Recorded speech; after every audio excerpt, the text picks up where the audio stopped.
സ്ത്രീകളുടെ ഇടയിലെ ഉയർന്ന തൊഴിലില്ലായ്മ നിരക്ക്, അതേസമയം ഉയർന്ന വിദ്യാഭ്യാസം, അതിനിടയിൽ തന്നെ ഏറ്റവും കുറഞ്ഞ സെൽഫ് എംപ്ലോയ്മെൻറ്റ് റേറ്റ്, ഇതെല്ലാം വലിയ അലട്ടുന്ന കാര്യങ്ങളാണ്. ഈ സാഹചര്യത്തിൽ സർക്കാർ തൊഴിലിനെയോ അല്ലെങ്കിൽ പൊതുവിൽ വൈറ്റ് കോളർ ജോബിനെ ആശ്രയിച്ച് മുന്നോട്ട് പോകുന്നത് അത്ര ശരിയല്ല. ഇതര സംസ്ഥാനങ്ങളിലെ പോലെ തന്നെ സ്ത്രീകൾ കൂടുതലായിട്ട് സെൽഫ് എംപ്ലോയ്മെൻറ്റ് രംഗത്ത് വരേണ്ടതുണ്ട്. അക്ഷരാർത്ഥത്തിലും അവർക്ക് നല്ല സംരംഭകരാകാനുള്ള സാധ്യത ഇന്ന് കേരളത്തിലുണ്ട്. സർക്കാർ വളരെയധികം പദ്ധതികൾ നടപ്പിലാക്കി അവർക്ക് കൂടുതൽ പ്രോത്സാഹനം നൽകുന്ന ഒരു രീതി നമുക്ക് കാണാൻ കഴിയും. ഇതിൻ്റെ അടിസ്ഥാനത്തിൽ പ്രധാനമായിട്ടും വനിതകൾ എത്തേണ്ട ഒരു രംഗമായിട്ട് കഴിഞ്ഞ വീഡിയോയിൽ ചൂണ്ടിക്കാണിച്ചത് നാനോ സംരംഭങ്ങൾ എന്നായിരുന്നു. ചെറുതായി തുടങ്ങി വലുതായി വളരാം എന്ന വീഡിയോയിൽ കാര്യങ്ങൾ വിശദമായിട്ട് പ്രതിപാദിച്ചിട്ടുണ്ട്. എന്നാൽ സംരംഭകരെന്ന നിലയിൽ സ്ത്രീകൾ നാനോ സംരംഭങ്ങളിൽ മാത്രം ഒതുങ്ങി നിന്നാൽ പോരാ, അതിനപ്പുറത്തേക്ക് വളരേണ്ടതുണ്ട്. ഇപ്പോൾ കുടുംബശ്രീയിൽ സംരംഭം നടത്തുന്നവർ ഒരു പരിധി കഴിഞ്ഞാൽ വളരുന്നില്ല എന്ന ആക്ഷേപമുണ്ട്. അപ്പോൾ ഇവർക്കെല്ലാം സർക്കാരിൻ്റെ മറ്റ് സ്കീമുകൾ പ്രയോജനപ്പെടുത്തിയിട്ട് കൂടുതൽ വളരാൻ കഴിയുന്നതാണ്. നാനോ സംരംഭങ്ങളുടെ തുടർച്ചയെന്നോണം നമ്മൾ ആദ്യം പ്രതിപാദിക്കുന്നത് കേരള സ്റ്റാർട്ടപ്പ് മിഷൻ്റെ പ്രവർത്തനങ്ങളാണ്. പ്രധാനപ്പെട്ട പദ്ധതികൾ എന്തൊക്കെയാണെന്ന് നമുക്ക് നോക്കാം. ഒന്ന്, വനിതാ സംരംഭകർക്കായുള്ള സോഫ്റ്റ് ലോൺ സ്കീം. ഇതിൻ്റെ പ്രവർത്തന മൂലധനത്തിനായിട്ട് 15 ലക്ഷം രൂപ വരെ ധനസഹായം ലഭിക്കും. വായ്പാ കാലാവധി 1 വർഷം അല്ലെങ്കിൽ പ്രോജക്റ്റ് പൂർത്തിയാകുന്ന കാലയളവ്. ഇതിൽ കുറഞ്ഞ കാലയളവായിരിക്കും പരിഗണിക്കുക. പലിശ 6%.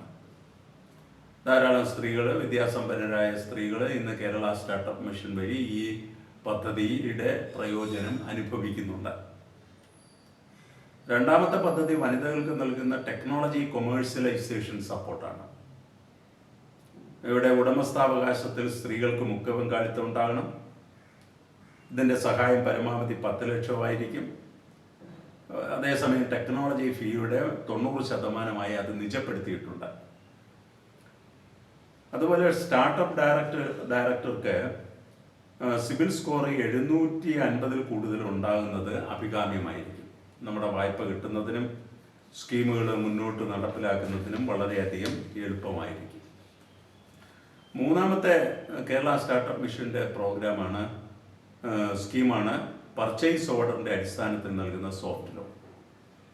ഇവിടെ ഉടമസ്ഥാവകാശത്തിൽ സ്ത്രീകൾക്ക് മുഖ്യ പങ്കാളിത്തം ഉണ്ടാകണം. പർച്ചേസ് ഓർഡറിൻ്റെ 80% വരെയാണ് വായ്പ ലഭിക്കുന്നത്. ഇപ്പോൾ സർക്കാർ ഡിപ്പാർട്ട്മെൻറ്റുകൾ, പൊതുമേഖലാ സ്ഥാപനങ്ങൾ എന്നിവയുമായിട്ട് നമ്മൾ ഏതെങ്കിലും പർച്ചേസ് ഓർഡർ ഏർപ്പെട്ടിട്ടുണ്ടെങ്കിലും അത് പ്രാവർത്തികമാക്കുന്നതിന് വേണ്ടിയിട്ടാണ് വായ്പ നൽകുന്നത്. അപ്പോൾ ലക്ഷക്കണക്കിന് രൂപയുള്ള വായ്പാ ഓർഡറിൻ്റെ പേരിൽ, പർച്ചേസ് ഓർഡറിൻ്റെ പേരിൽ സംരംഭം മുടങ്ങിപ്പോകാതിരിക്കാനാണ് ഈ വായ്പ അനുവദിക്കുന്നത്. വായ്പാ കാലാവധി 1 വർഷം അല്ലെങ്കിൽ പ്രോജക്റ്റ് പൂർത്തിയാകുന്ന കാലയളവ്. ഇതിൽ കുറഞ്ഞ കാലയളവായിരിക്കും പരിഗണിക്കുക. അപ്പോൾ പ്രോജക്റ്റ് 9 മാസം കൊണ്ട് തീരുമെങ്കിൽ 9 മാസം കൊണ്ട് വായ്പ അടച്ചു തീർക്കണം. പ്രോജക്റ്റിൻ്റെ കാലാവധി 2 വർഷം ഉണ്ടെങ്കിലും 1 വർഷമേ വായ്പാ കാലാവധി കിട്ടുകയുള്ളൂ. പലിശ 6%. നാലാമത്തെ പദ്ധതി വനിതാ സംരംഭകർക്കായുള്ള സീഡ് പദ്ധതിയാണ്. ഇവിടെയും ഉടമസ്ഥാവകാശത്തിൽ സ്ത്രീകൾക്ക് മുഖ്യ പങ്കാളിത്തം ഉണ്ടാകണം.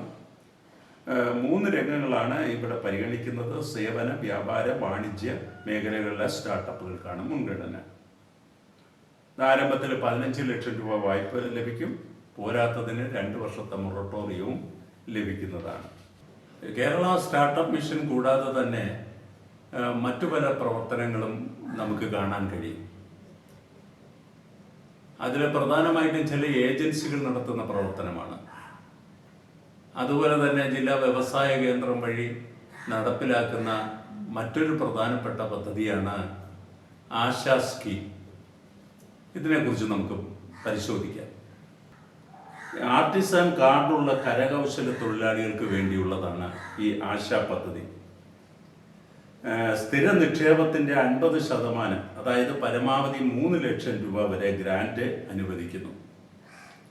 വായ്പ എടുക്കാത്ത സംരംഭങ്ങൾക്കും ഈ സബ്സിഡി ലഭിക്കുന്നതാണ്. ഗവൺമെൻറ് യൂണിറ്റുകൾക്കും ഈ ആനുകൂല്യം ലഭിക്കുന്നതാണ്. ആർട്ടിസാൻ കാർഡിന് അപ്പുറത്തേക്ക് കടന്നിട്ടുള്ള ഒരു ആനുകൂല്യമാണിത്. ഇനി മറ്റു ഏജൻസികൾ മുഖേന നടപ്പിലാക്കുന്നവയിൽ പ്രധാനപ്പെട്ടതൊന്ന് ഖാദി ബോർഡ് വഴി നടപ്പിലാക്കുന്ന എൻ്റെ ഗ്രാമം പദ്ധതിയാണ്. ഇതിലെ വായ്പ 5 ലക്ഷം രൂപ വരെയാണ് നൽകുന്നത്. അതിനകത്തും ഗ്രാന്റ് നൽകുന്നതാണ്. ആ ഗ്രാന്റ് കൃത്യമായിട്ട് നമുക്ക് പ്രയോജനപ്പെടുത്താം.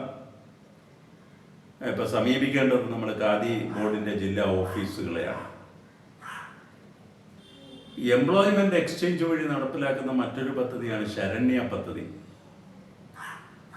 വിധവകള്, വിവാഹമോചനം നേടിയ സ്ത്രീകള്, ഭർത്താവിനെ കാണാതെ പോയ സ്ത്രീകൾ, SC ST വിഭാഗത്തിൽപ്പെടുന്ന അവിവാഹിതരായ അമ്മമാർ, ഇവർക്കൊക്കെ ഈ ശരണ്യ പദ്ധതിയുടെ ഗുണഭോക്താക്കളാകാൻ കഴിയും. 50,000 രൂപ വരെയാണ് വായ്പ നൽകുന്നത്. അതിൽ 50% സബ്സിഡിയാണ്. പരമാവധി 25,000 രൂപ വരെ സബ്സിഡി ലഭിക്കുന്നതാണ്.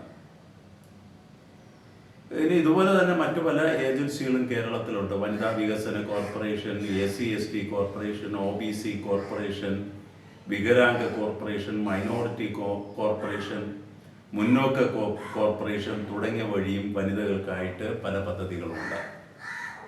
ഇവയൊക്കെ തീർച്ചയായിട്ടും അതാത് വെബ്സൈറ്റുകളിൽ കയറി പരിശോധിച്ചാൽ നമുക്കതിൻ്റെ വ്യക്തമായിട്ടുള്ള കാര്യങ്ങൾ ലഭ്യമാകുന്നതാണ്. അപ്പോൾ ഇത്രയും നമ്മൾ സംസാരിച്ചത് കേരള സർക്കാരിൻ്റെ ഏജൻസികൾ വഴി നടപ്പിലാക്കുന്ന പദ്ധതികളെ കുറിച്ചിട്ടാണ്. ഇനി ചില കേന്ദ്ര പദ്ധതികളെ കുറിച്ച് നമുക്ക് വിശദീകരിക്കാം. നേരത്തെ കേരള ഗവൺമെൻറ്റിനുള്ളതുപോലെ തന്നെ ഇന്ത്യ ഗവൺമെൻറ്റും ഒരു സ്റ്റാർട്ടപ്പ് ഇന്ത്യ ഉണ്ട്. ആ സ്റ്റാർട്ടപ്പ് ഇന്ത്യയിൽ തന്നെ സ്ത്രീകൾക്കായിട്ട് ഉള്ള ഒരു പദ്ധതി പ്രകാരം 10 ലക്ഷം രൂപയ്ക്കും 1 കോടിക്കും ഇടയിൽ വായ്പ ലഭിക്കും. വളരെ ആകർഷണീയമായിട്ടുള്ള ഒരു രീതിയാണിത്. പുതിയ പദ്ധതികൾക്ക് ഈടില്ലാതെ തന്നെ വായ്പ അനുവദിക്കുമെന്ന് ഇതിൻ്റെ ഒരു പ്രത്യേകതയാണ്. 2016-17 മുതൽ കേന്ദ്ര സർക്കാർ നടപ്പിലാക്കി വരുന്ന പദ്ധതിയാണിത്. ഈ വായ്പ ലഭിക്കുന്നതെല്ലാം ബാങ്ക് മുഖേനയാണ്. മറ്റൊന്നാണ് സ്റ്റാൻഡപ്പ് ഇന്ത്യ സ്കീം. ഈ സ്കീം പ്രകാരം ഒരു ബാങ്ക് നിർബന്ധമായിട്ടും ഒരു SCO, ഒരു STO, വനിതയെ സംരംഭകയോ കണ്ടെത്തി വായ്പ കൊടുക്കണമെന്നാണ് ഇത് പറയുന്നത്. ഇതൊരു ഗ്രീൻഫീൽഡ് പദ്ധതിയാണ്. അതായത് 1ാം തലമുറ സംരംഭകർക്കാണ് പരിഗണന ലഭിക്കുന്നത്. ഈ പുതിയ വെഞ്ചറൊക്കെ ആദ്യമായിട്ട് തുടങ്ങിയവർക്ക് കൊടുക്കുന്ന ഒരു സഹായമാണ്. മാനുഫാക്ചറിങ്, സേവന മേഖലകളിലെല്ലാം വായ്പ നൽകും. ഇനി വ്യക്തിഗതമല്ലെങ്കിൽ സ്ത്രീകളുടെ പങ്കാളിത്തം ആ സ്ഥാപനത്തിൽ ഓഹരി ഉടമസ്ഥതയിൽ 51% ആയിരിക്കണം. മാർജിൻ മണിയുണ്ട്. മാർജിൻ മണി ഇവിടെ 25% ആകുന്നു. അത് ചിലപ്പോൾ കുറയുന്ന സാഹചര്യം ഉണ്ടാകാം. ഏതായാലും 10 ലക്ഷത്തിനും 100 ലക്ഷത്തിനും ഇടയിലാണ് വായ്പ നൽകുന്നത്. മറ്റൊരു പ്രധാനപ്പെട്ട പദ്ധതിയാണ് നാരീശക്തി വായ്പ. 5 ലക്ഷം രൂപ വരെ യാതൊരു ഈടുമില്ലാതെ വായ്പ നൽകുന്നു. സംരംഭകർ 5% വിഹിതം നൽകണം. ഇവിടെ 2 ലക്ഷത്തിന് മുകളിലുള്ള വായ്പയുടെ മേൽ 0.5% ഇളവ് കൂടി നൽകുന്നതാണ്. ഇവിടെയും ധനകാര്യ സ്ഥാപനങ്ങൾ വഴിയാണ് കേന്ദ്ര സർക്കാർ ഈ പദ്ധതി നടപ്പിലാക്കുന്നത്. മറ്റൊന്നാണ് PMEGP പദ്ധതി. കേന്ദ്ര സർക്കാരിൻ്റെ വനിതകളെ പൂർണ്ണമായും പ്രത്യേക വിഭാഗമായി പരിഗണിച്ച് ഗ്രാമപ്രദേശത്ത് 35%, നഗരപ്രദേശത്ത് 25% സബ്സിഡി നൽകുന്നു.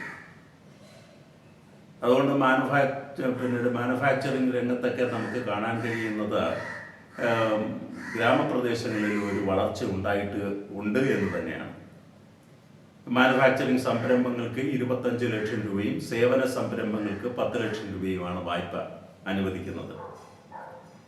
അതുപോലെ ഗ്രാമപ്രദേശത്ത് 30%, മുനിസിപ്പൽ കോർപ്പറേഷൻ പ്രദേശത്ത് 25% സബ്സിഡി നൽകുന്നു.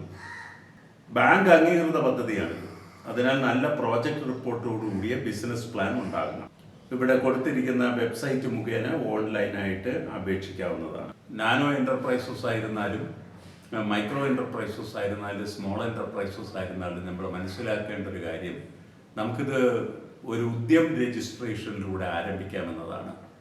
കേന്ദ്ര സർക്കാരിൻ്റെ ഈ പോർട്ടലിൽ കയറി നമ്മൾ ഓൺലൈനായിട്ട് രജിസ്റ്റർ ചെയ്യാമെന്നുള്ളതാണ് ഉദ്യം രജിസ്ട്രേഷൻ്റെ പ്രത്യേകത എന്ന് പറയുന്നത്. അപ്പോൾ ഈ ഉദ്യം രജിസ്ട്രേഷനിൽ പിന്നീട് നമുക്ക് തീർച്ചയായിട്ടും ഇത് മിനിസ്ട്രി ഓഫ് MSMEയുടെ കീഴിലാണ്. അത് ഓൺലൈനായിട്ട് തന്നെ രജിസ്റ്റർ ചെയ്യാം. രജിസ്ട്രേഷൻ ആധാർ കാർഡ് മാത്രം മതി. മനസ്സിലാക്കേണ്ട മറ്റൊരു കാര്യമെന്ന് പറയുന്നത് റീറ്റെയിൽ ഹോൾസെയിൽ വ്യാപാരവും MSMEയുടെ കീഴിൽ ഉൾപ്പെടുത്തിയിട്ടുണ്ട്. ഏറ്റവും ഒടുവിൽ അർബൻ സ്ട്രീറ്റ് വെൻഡേഴ്സിനെ, വഴിയോരങ്ങളിൽ കച്ചവടം ചെയ്യുന്ന സ്ട്രീറ്റ് വെൻഡേഴ്സിനെ MSMEയുടെ കീഴിൽ ഉൾപ്പെടുത്തിയിട്ടുണ്ട്.